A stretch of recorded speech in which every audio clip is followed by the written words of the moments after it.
When Stray was first presented to people, it appeared to be a fun little cat simulator, where you go on a silly adventure through a cyberpunky city. Since we all safely assumed there would be no combat here, I expected an adventure puzzle game with a hint of creepiness, along the lines of Inside or Limbo. I think it's safe to say that's exactly what we got. What I didn't expect is that Stray would turn a lot darker.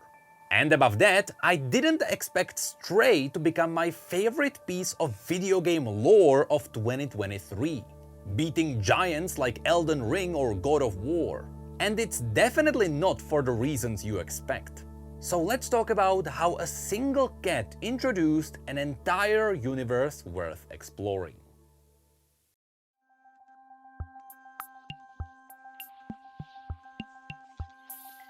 Gameplay is often a gateway into a good story, and none prove it more than Stray. As many of you know, Stray was nominated for the Game of the Year. From the beginning it was clear that Elden Ring had the upper hand, with God of War being a recent hit, so the views might have been skewed a bit. But somehow, throughout the entire year, Stray stayed up there with the greatest hits. And even now, it is still sitting at 95% positive rating on Steam. So why is that? Could it be that the main protagonist is a cat which gave the game free internet points? Or could it be that the game evoked the player's secret personas? You really enjoy playing this game, huh? I can't get him off! Well, it comes down to two very simple factors. First of all, the game is really good at immersing you by wasting your time, which is by design. As a cat owner myself, I can confirm if there is one thing cats are really good at, it is wasting their time. As well as yours. While you're on your main adventure, you always find things to do on the side for fun. Be it knocking stuff down, scratching more stuff, or drinking stuff. And of course, if there is a comfy spot, you can take a nap. And if you are a lunatic, you will stay there for an hour. All of these things are totally optional. You gain absolutely nothing by pretending to play a game of pool. But it's just really hard not to use your tiny paws to screw with things. And especially if you are playing on PS5 with that insane haptic feedback. Pulling triggers really makes you feel like you have cat paws. In fact, the game is so good at wasting your time that most players spend over 5 hours in the game, while the main story is only 2 hours long. No, really, there is an achievement for that. All you need to do to get it is just not do any of the cat side activities, which is so bloody hard to do. Another thing the game doesn't get a lot of praise for is the horror elements. It has elements of a horror game, but it is not a scary game, which is extremely rare for a game to pull off successfully. Every director of horror media, be it a film or a game, thinks that every horror video game has to have jump scares. It makes sense because you are holding the controller so you can feel the impact. So no matter how good of a horror game it is, you always find jump scares in them. And yet, here's Stray, a game that perfectly presents you horror without any cheap scares. Not a lot of games do this, but it is amazing when it works. The second big factor of this game's success is the story. I think it should go without saying that we are gonna talk about spoilers. What's crazy to me is that while the majority of the players really enjoyed the chill and, at times, chilling story, the story was just fine. It's a story of a cat that falls down a hole and drops into a closed city. From that point on, you are simply trying to reach the surface. If there is an obstacle, you find a way to bypass the obstacle. But even by the end of the adventure, the cat doesn't really develop any new motivations, and it doesn't grow its own character. That's besides developing some relationships. Ultimately, it is just trying to go back home. And I love that. You see, Stray is an excellent example of the difference between a story and lore. A story is focused on a hero. In this case, the game presents the story of the cat. But while the story of the cat is just fine, it's nothing mind-blowing, the lore that's happening in the background and which is secretly telling you what is happening in the world is mind-blowing. And I am pretty sure this approach to the story is by design. After all, you are a cat, and so the grand problems of the universe are probably less important to you than sharpening your claws. You see, on your little adventure you pick up pieces of world building. The robots tell you that they once lived with humans, but later humans left. You learn that humans developed a bacteria that was supposed to eat trash, but after humans left it started eating everything. And you also learn that your little drone friend used to be a human who uploaded himself into a computer. And you also learn that the entire story has been rolling out in the background over 7 million years. None of these pieces of lore affect the story of the cat at all. Your perception of the story of the cat remains the same. But if you decide to piece everything together, you learn about the lore of Stray's universe. And that's where things go insane. It is clear that the developers spent a lot of time building this universe. Because whenever you think that you found something that doesn't make sense, the chances are there is already an answer for you. Okay, I don't think anyone can explain that. Perhaps the only bigger critique of the story is that you are playing as a cat, and yet you are very sentient. I mean, when was the last time you saw a cat communicate? And no, pooping in the corner doesn't count. As I mentioned, the story of Stray rolled out over 7 million years. That is 7 million years of time for anything on Earth to evolve. For comparison, this is what humans looked like 7 million years ago. Yeah, I think cats had enough time to get smarter. So with this hiccup cleaned up, let's move on. And let's talk about the rich lore you can piece together if you pay attention to the background. Near the end of the game, we learned that this story is happening in the walled city 99. Very long time ago, there was a disaster which made the entire Earth uninhabitable. We never learned what really happened, but we know that Walled City 99 was built as a result of that. It is essentially a giant capsule city that was supposed to help humans survive. Some even called it the safest city in the world. Ironic. To help them do their daily chores, the humans built themselves the droids. These droids were programmed to do simple tasks, such as cleaning or taking care of their plants. And so, humans safely lived in Walled City 99 together with their robotic companions. Now, before we continue with the storyline, we need to mention the biggest misdirection this game throws at you. This game is really trying to sell you the idea that these simple helper robots evolved into the smart droids which we find in the game. There are many points in the game that hint that the droids developed their own AI. They started by mimicking humans, but eventually ended up creating art of their own. But if you think about it, that would be impossible. And yes, I know, we are talking about a fictional sci-fi world. But even so, an AI only ever does what you tell it to do. At the end of the day, even self-learning is just a pre-programmed algorithm. So unless you specifically give them the ability to learn, the robots would never break their own program. I mean, if we leave Earth, it's not like the Roombas are gonna take over the world even if we give them quadruple the time. I know it's over-exaggerating, but the point is the same. Also, if the droids evolved their own AI, how come the droids near the surface are still dumb? If their consciousness was the result of their own evolution, there would be some kind of AI improvement, even if just a tiny one, in all of them, regardless of where the droids are. So yes, the game is secretly feeding you proofs that all of this is just a misdirection, and that the truth is a lot darker. So let's continue with what actually happened. The massive piping system underneath the city tells us that they could recycle their own water. The presence of plants everywhere shows us that they had a way to grow plants for oxygen even without sunlight. And since the cat was able to fall into the city, it means the city wasn't completely sealed off, there had to be some form of airflow. But as the city kept running, it ran into a really big problem. In the game we learned that the Neko Corporation developed a bacteria that could eat trash. And it absolutely makes sense why they did this. In a closed city, you don't have too many options to deal with trash. You can't bury it if you are using the underground for clean water, and you can't burn it because all the fumes would stay in the city. So using a bacteria to consume it makes the most sense. However, something went wrong and soon the bacteria started afflicting humans too. This started what the game refers to as the plague.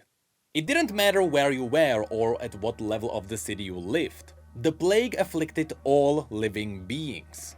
And B12 mentions in the game, it quickly started killing everything.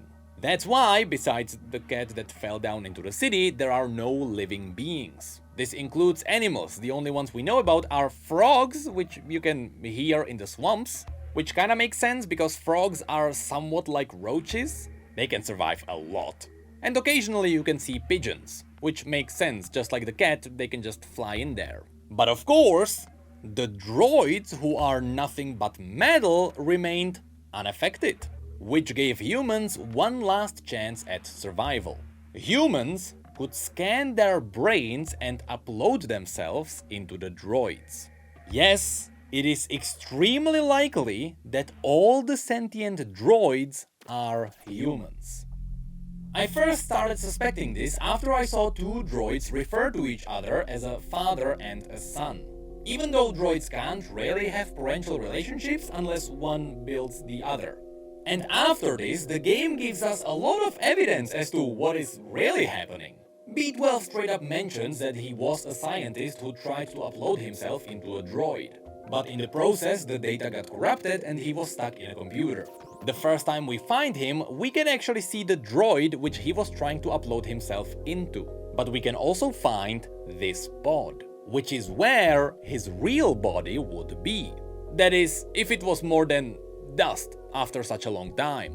We know these pods were used for scanning people because B12 recollects his memories the first time he sees one of these pods in the Ant Village. B12 also mentions that the plague killed his entire family, hinting that was the reason why he tried to upload himself in the first place. And there is more evidence throughout the entire game.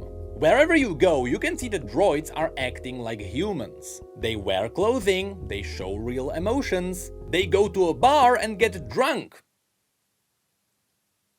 I'm still not sure how that's possible. They even blink like humans, but because droids don't have to blink, their blinks are on a set time interval. But throughout all of this, it seems like they are all simply living through their past human habits, just like how muscle memory would work. And some even admitted that they are doing this to prolong the human legacy. But if that's the case, if all droids are uploaded humans, why does nobody remember it? Why does everyone keep addressing themselves as droids who served humans? Well, there are two theories for that. First of all, B12 mentioned that his memory got corrupted as a side effect of the upload. So perhaps the technology couldn't fully transfer all your memories. But since B12 was able to regain those memories by looking at the pod, surely there would be other droids who could also remember. So that's why there is my own theory number 2. At the end of the game, Clementine mentions that she will keep you in her RAM. Now, ironically, RAM is the short-term memory of your computer. But if anything, it confirms that their memories are stored in their physical hardware.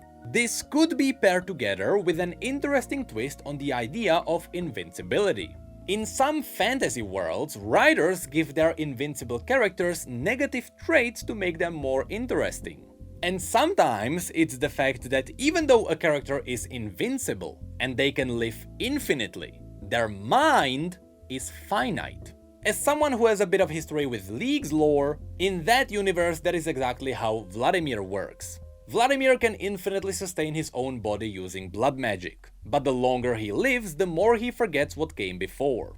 In a similar way, we can believe that the droids don't remember that they are humans because they lived for so long. So yeah, the dark truth is, as a last resort, humans uploaded themselves into the droids to survive the plague. But that's not where things stopped. You see, since all living beings were wiped out, the bacteria had nothing to eat.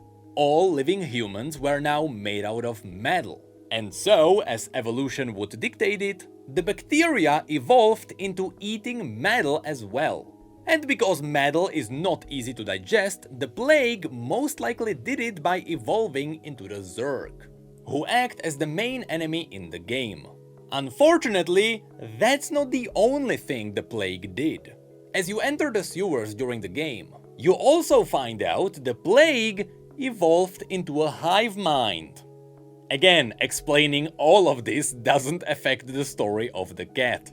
But yet again, this started insane theories of their own, which only confirms the insanity of the developers.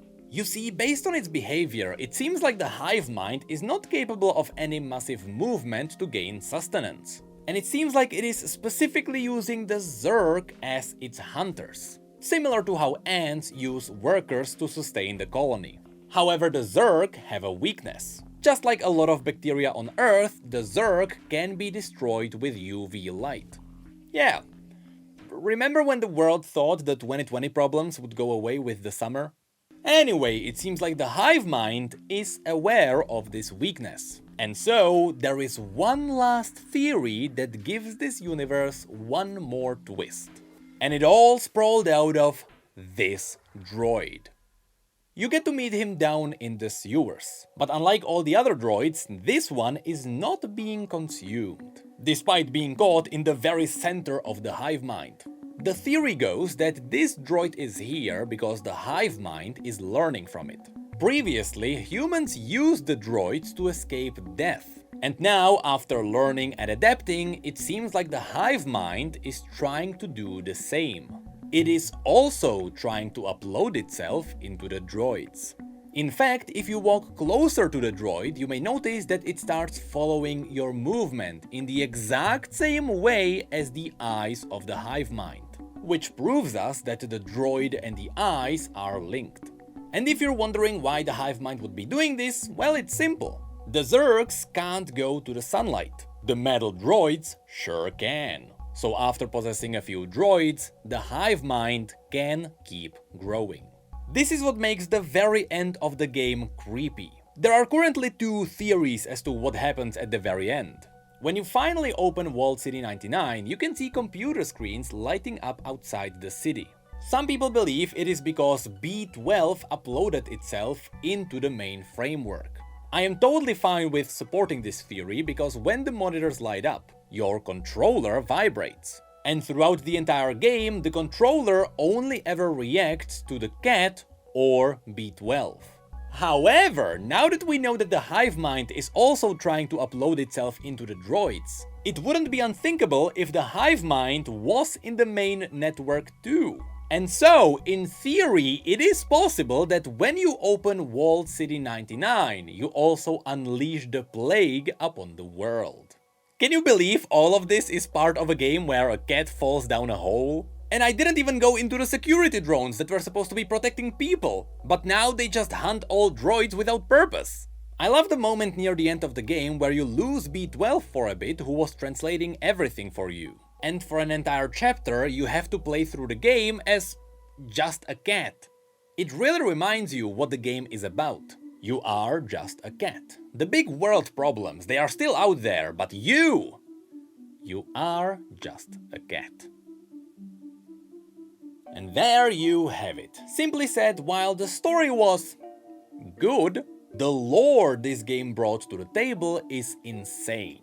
I like to think that the chances of getting Stray 2 are small. The story of the cat was closed and making a sequel wouldn't do much. In fact, I don't really wanna see Stray 2. What I really do wanna see is more games from this universe. I wanna see what happened when Walled City 99 was opened, and all the droids started exploring Earth again. Let me play as one of the droids. I wanna see what happened to the hive mind after it started creating an army of zombie robots. I wanna see what kind of apocalypse happened in the other 98 walled cities. And most importantly, I just want another game with those amazing haptic feedbacks. And it's not just because I like cats. You have a problem. Take it back. Hey, thank you for watching this video. I really appreciate all of you. And since this is the first video in this kind of series, I would really appreciate hard feedback. I mostly want to make my videos faster paced so that people don't fall asleep when I'm exploring lore. Also, feel free to become a member of the channel, because there I am constantly teasing future videos. Again, thank you all, and I'll see you next time!